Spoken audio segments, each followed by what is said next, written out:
today we got to play Marrakesh. Now, this is part of a Queen's game, part of their City Collection series from Stefan Feld. So this is number 4 out of the games. Yeah. I'm not sure how they get their sequencing, because this is actually a new release, whereas most of their games are reprints of older games that they've changed the names of. I don't know. So we did end up picking this up at Origins because it looked cool. And it's sold out everywhere. Correct. But before we get into it, don't forget to hit that subscribe button and the notification bell, because board games are amazing, and that's what we do here at Legends of Nirvana. Now, Randy, can you tell us a little bit more about this game? I can. So this was a 2022 release. It's got a Board Game Geek rating of 8.2 and a Board Game Geek rank of 1335.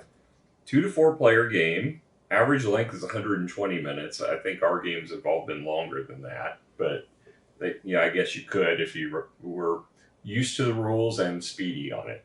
Age 14 up. It's designed by Stefan Feld. Art is by Patricia Limburger and Franz Vollwinkle. I know we've seen Franz Vollwinkle's name on a lot of games. Published by Queen Games. Now, like I said, this is it's out of stock everywhere except Queen Games. You can get it at Queen Games store. Boardlandia has a pre-order for it for $89.99. That's the best price I see it for, but it's a pre-order, and I don't know if that's... we picked it up for $90 at Origin, so, I mean, that's really kind of... did we? Because yes. It was $120 MSRP, so... yeah, the Origins had it for $90. Okay. So the Tabletop Merchant has it for $120, but it says put in cart to see their pricing. But it's out of stock, so you can't put it in their cart, so I couldn't see their pricing. Queen Games has it in stock for $120, but they actually have a deluxe version of this game, which the only thing I see that's deluxe changed is these wooden figures have screen printing on them, and I think the castle, like the gates, are actually wooden as opposed to the little cardboard. But those are the big changes between this and the deluxe. I'm not sure if that justifies $60 worth. You know, your decision may vary. But that's out of stock anyway, so. It doesn't even matter. Yep. All right, let's talk about quality components. So, we've seen these before.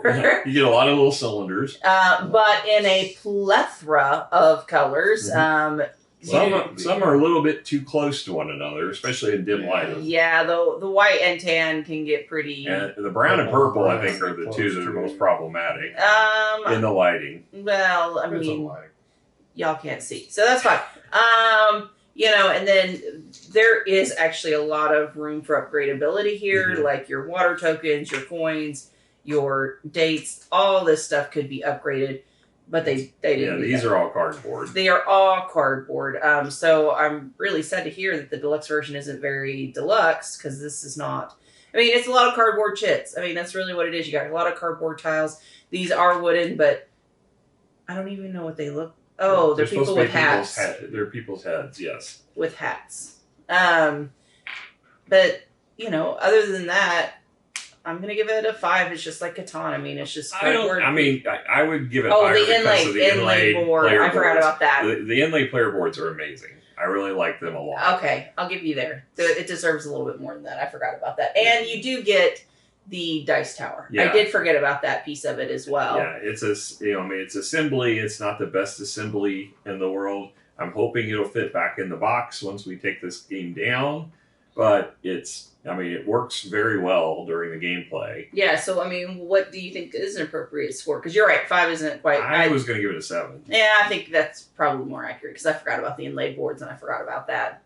What about you, Alan? I think 7 is fair. Okay, all right, so now let's move on to the actual theme. We are in a city. Yeah, it's Marrakesh, specifically. Okay. Yeah, I'm not sure why that matters. Well, the different products that you're dealing with are relative to that nationality, that region. Dates, water and coins. Yeah, and the different dinars, goods that you can buy with your coins and such, or your dates. It lends a feeling of that, or the area with the desert and all that on your board. It blends in with the art. Yeah, there's a little bit, but it's not a lot. No, it's not heavy.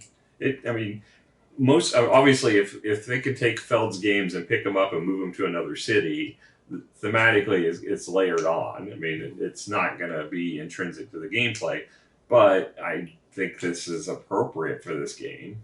Yeah, I mean, I feel like it's fine. It's just, it isn't very heavy. You don't have a lot of like story or anything behind it. This is definitely a point salad, track, management, and it almost feels like a roll and write on your player board. That's what I thought was unique about this game, is that there's all these little areas. Each one has a little different functionality, and some of them work differently. And when you trigger one, it may give you benefits in another. And it felt, really, like a roll and write on your. Yeah, but I mean that doesn't really impact theme though. No. So theme wise, I mean it's fine. I'm giving it a 6. It's there. There's nothing contradictory, but there's nothing. Yeah, I mean art wise, it's okay. It's okay. There's nothing outstanding. Most of it's iconography. Yeah. And some of the iconography is a bit cryptic. It's nice they give you a glossary that actually includes everything. So if you have any questions, you can find them easily. Mm-hmm. And when we get to rules, we'll talk a little bit more about what they've done with this game. But yeah, I think 6 is probably a fair score for the theme. I agree. 6 is fair. Okay. All right. So now let's actually talk about the rulebook. All right, so first, you do have cheat sheets, guys. Yep. So yeah. Cheat sheets are where I want to talk about here in a minute. The rulebook itself is 20 pages long and has 3/4 cover. It's got a little bit. The bottom is a very descriptive about the area of Marrakesh, and it has nothing to do with the gameplay. It's just the history of Marrakesh. Then you have the contents, which there's a ton of contents in this game. Yes. There's a essentials version of this game, which is stripped down. I'm assuming they're probably taking out the expansions. This comes with 5 mini expansions in the box already. And they got all the pieces, and they illustrate which ones you don't need for the expansion. I like that. And the contents was very clear. These are for expansion 1. These are for expansion 2. So we were able to, when we were getting it out, to put those away. There's a lot of pieces to punch when you get this game out. Yeah. A ton. And then, of course, the assembly of the tower.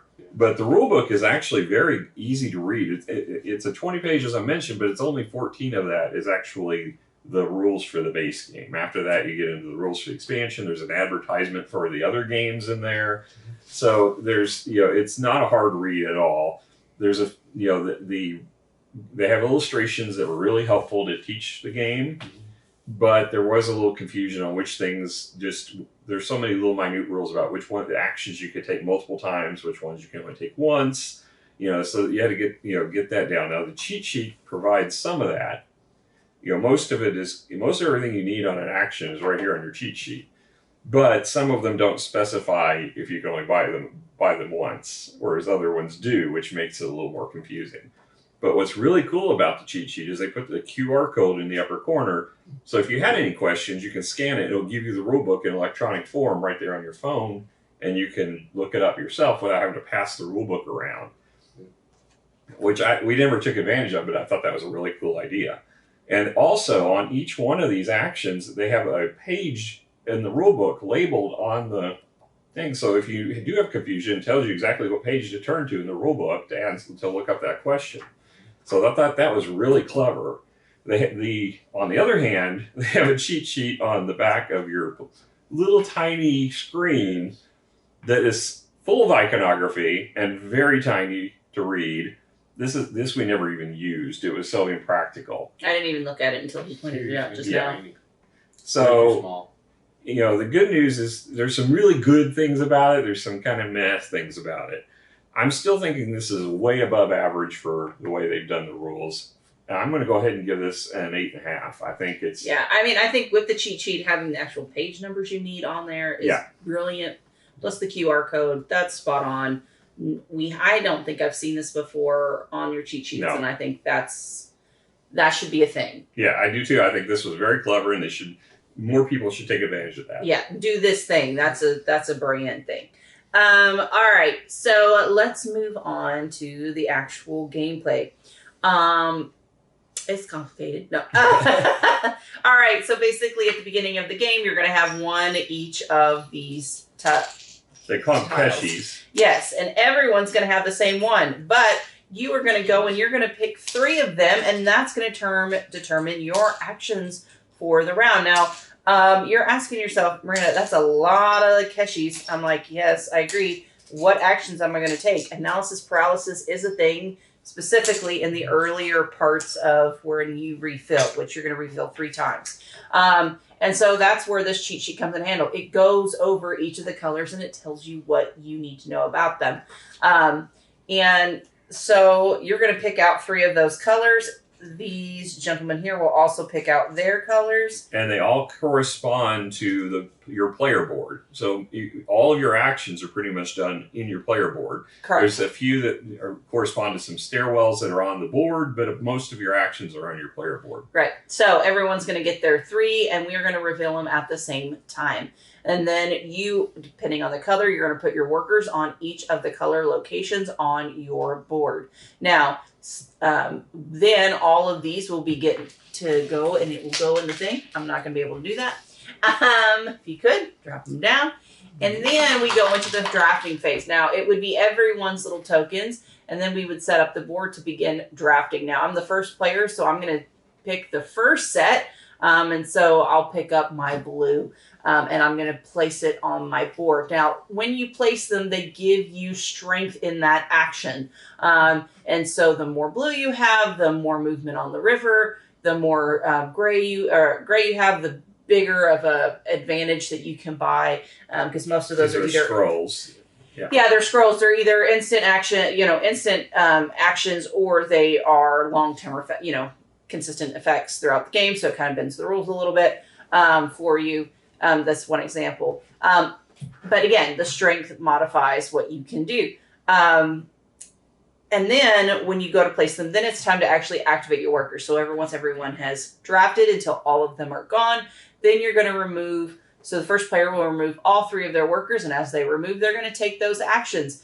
Now, the one thing to note, it matters what order, because some things affect other things. So if you remove them, you have to remove them with strategy. All right, so that's essentially, and you play this, you play until all of these are gone, and then you refill 2 more times, and that is the game end. Now, there's a couple of goals, like you want to fill up your board in the section, so all the pink are filled with their water token, and etc. Now, one thing I do want to call out, the red does not have a section of its own. It's actually throughout the board and is considered a wild when you decide to play it, so you get to place on a location any of the locations. But it's a well on the board, and at any place you have one, you get a free water when you trigger the action. So just kind of keep that in mind for drafting purposes.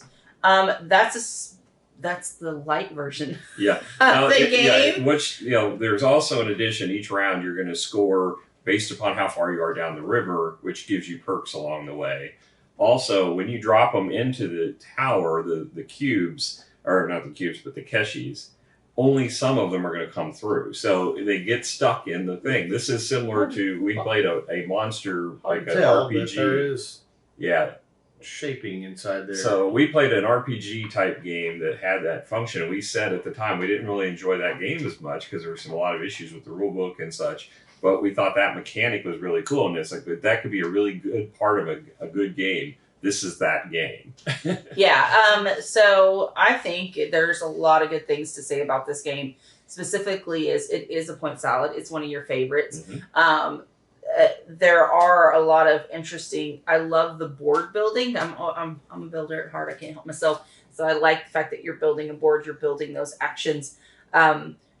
I think we did have a little concern that these tracks here are a little more powerful. Well, yeah, I do think the stairwells, and I want to talk about the stairwells a bit because this is a very unique aspect of the game. There's 2 tracks, black and white, that you can go up when you have one of your figures. Yeah, one's for the palace and one's for the mosque. And every time you cross a threshold, there's like 4 thresholds or 5 thresholds as you go up the track. You get a coin automatically, but also then there's a connecting line between the section that your 2 figures are in, that you get all the perks along that line. So I thought that was really clever that they have all these lines that basically thread your 2 characters together as you go up. But it does tend to give you a lot more abilities to unlock your things on your board faster. So from that perspective, those 2 tracks feel like they're a little more overpowered than some of the others, but everybody has access to them. So like The first game, I dominated those. We don't want to talk about scoring. Yeah, this game today, because Alan was familiar with that, we were competing for those, and it was a lot more balanced. I still won, but it was a lot closer of a game.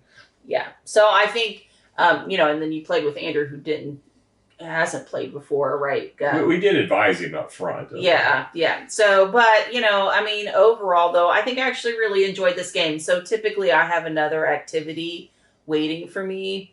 I didn't even pick it up this game because there was a lot of thought, but it was a lot of fun thought, right? Yeah. And I don't think it was heavy on the weight because pretty much everyone knew, what they needed to do. But there was a lot of strategy involved about when you took things, in what order you did your actions, but then also what are you picking up? What are you putting down? What are you drafting? I actually really greatly appreciated this game. I thought it was a lot of fun. I enjoyed it way more than I thought I did. I'm probably going to give this a 9. I thought it's brilliantly done. I think there's some very interesting mechanics. I think this is unique enough that you kind of have to say, yeah, we need to buy one, right? Like, because there's a lot of games. Well, that's something like this. This is unique enough where I can't say that. I can't think of anything off the top of my head that it's like, oh, it's just like this. I mean, you see pieces from different games, but nothing quite like this. And so I greatly appreciate it. 9 for me. And Alan, what were you? I was going to say in terms of, what you're saying, the gameplay is very high, 9 maybe plus. It's one of those where it seems daunting because you get everything laid out and you're like, holy crap, and you've got all these different colors and tiles and everything's all over the place. And then once you play a couple of rounds, you're like, oh, okay. Once you get into it, it's just a matter of learning what each little action means and what it does. Because the gameplay itself, you pick up in about the first 5 minutes. Mm-hmm. And then from then on, it's just a matter of the strategy of how you're trying to build your point score. Yeah, I mean, Feld never ceases to amaze me because Trajan is one of my all-time favorites. And then we had Macau sitting on the shelf forever and just recently got to play it for the first time. And I was just blown away. I'm like, this is right up there with Trajan. And then we get this to the table. This beats Trajan for me. Listen, Randy had a happy face. I know. He was so happy. I haven't seen a game that beats Trajan from, in a point salad function. This is the first one I've seen, and it's from the same designer, of course. Right. No, yesterday, Randy smiled after we got done playing with it, and I was like, you really like this game? Well, I mean, the thing is the board, like I said, it feels like a roll and write like Hadrian's Wall. Do you think your top 10 is going to be modified? It might have to be, because this one is getting up there. I mean, I want to play through it some more. Obviously, we've only had a few plays of it, but I don't see this going down significantly. And like I said, it's 5 expansions in the box that we haven't even touched yet. So there's more to change with this and more variability. So there's a lot to grow on it. And you don't play with all the pieces in every game. You get, everybody has different goals as far as the oases, because it's in-game scoring. It's another function. You've got different feeding things that you have to deal with each time that are randomized. You get different bonuses on the river every time. So there's a lot of variability in the game. And some of those are pretty substantial jumps, the everything you do on your board, it's like you trigger this and it's going to trigger something else. So you got to make sure your sequencing is just as critical as choosing which actions you're going to take in this. And I always like that, because it's like, okay, if I time this right, I do this, I do that. There's a lot of thought just put into that, but it doesn't stall the game. I never felt like there was a slowdown in the game. No, there was definitely some, okay, let me try to figure this out. But it was quick to you know what I'm saying? So even though we did stall at a few moments, it wasn't like horrific stalling. Yeah. It was like, okay, just give me a second, give me 2 or 3 minutes. I'm a little behind. Usually we were all thinking about what we were going to do on our own board at the time, so it didn't feel like you were waiting on anyone. Right. Because, by the time you kind of knew what you were doing, you kind of knew what you needed to do the next round. So, no, I think the way this played with the low lag time, this was brilliant. Brilliantly done. Absolutely. So given the fact that Trajan's a 9 game for me, I'm going to give us a 9.5. I mean, it's almost a perfect 10 for me. It's really close. I think the biggest things that were detractors, I think that, like I said, the stairwells on the board feel like they're a little more powerful than the other abilities. and also you have to kind of know what your goals are. There is a little luck in the game.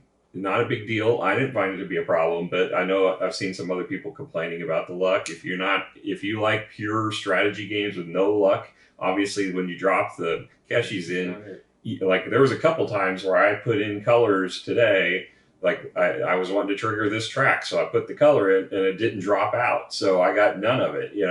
I guess I still get to trigger it, but I just won't have the ability because I didn't get the little figure. Yeah. So I had to spend the action to get a figure instead. So, I thought this was, it's that variability makes perfect sense, and it doesn't bother me because you have to adjust your strategy accordingly, and I like that. So yeah, I'm 9.5 to 10, and I really want to give it a 10. But I think there's just a few things. I think the colors being in low lighting, there could be some issues. I know Alan had some trouble with the colors, and obviously if you color blindness is a problem for you, that is definitely going to be a problem with this game. Now they do have icons on the things to tell you, but they're not on the wooden bits. So if you were looking at the icons there, it's not going to help you when you try to grab the colors. And that's the thing is I'm going to look to see if there's some type of STL printed, because you could maybe modify the top of these to have actual, I don't know, symbols on these.